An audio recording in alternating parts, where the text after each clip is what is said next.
Bonjour, eh bien nous voilà au musée Magritte. Nous n'étions pas encore venus au musée Magritte depuis le début de ce confinement et je me suis dit, ben voilà, allons quand même dire bonjour à René Magritte. Allons réveiller un peu ces œuvres qui sont endormies, mais en même temps, que vous raconter par rapport à Magritte que vous le sachiez déjà. Le musée en plus a mis énormément de matériel didactique online et donc comment aborder ce passage chez Magritte. Alors je me suis dit, comme on le fait dans les visites guidées entre amis, mais autant l'aborder en mettant en évidence une anecdote. Et cette anecdote, elle ne va pas porter sur une œuvre extrêmement connue de Magritte.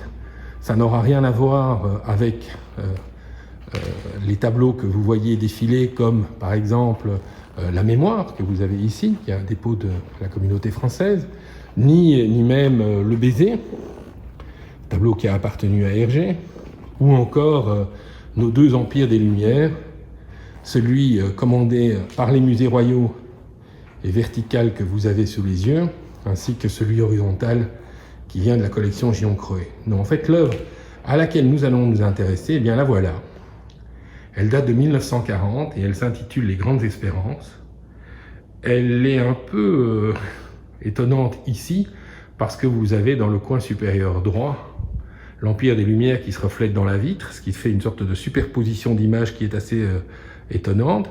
Et c'est un tableau que personnellement, en tant que chercheur travaillant sur Magritte, j'ai toujours eu du mal à comprendre. Quel sens donner à ce tableau qui date de 1940 ?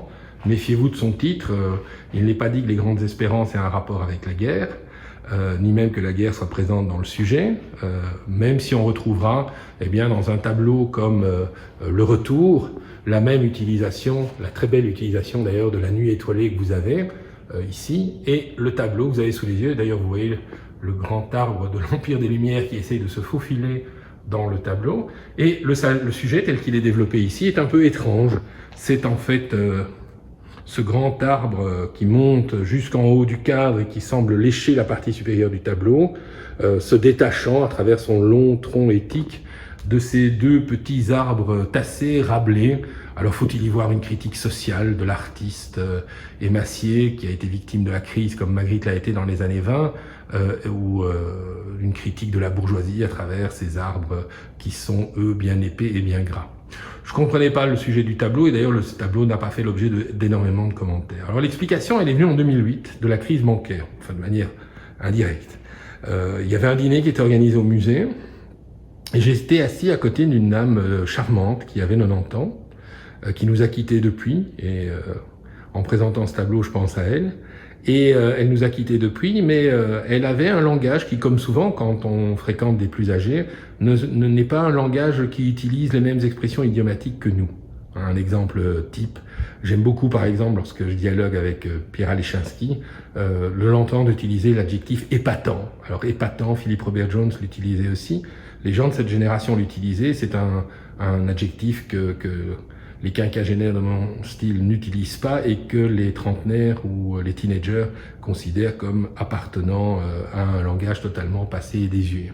Eh bien, cette dame a utilisé une expression en parlant des banquiers et délicatement tapant sur la table de sa main, elle me dit « mais que pensez-vous, que croyaient donc ces gens? Ils pensaient que les arbres poussaient jusqu'au ciel. » Je l'ai regardé à mon avis avec l'air idiot d'une vache contemplant un train dans une prairie, et elle m'a fixé du regard et elle m'a dit « Vous allez bien ?»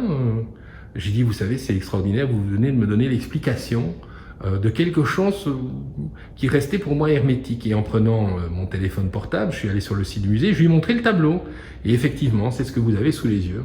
C'est les grandes illusions, effectivement, c'est croire que les arbres poussent jusqu'au ciel.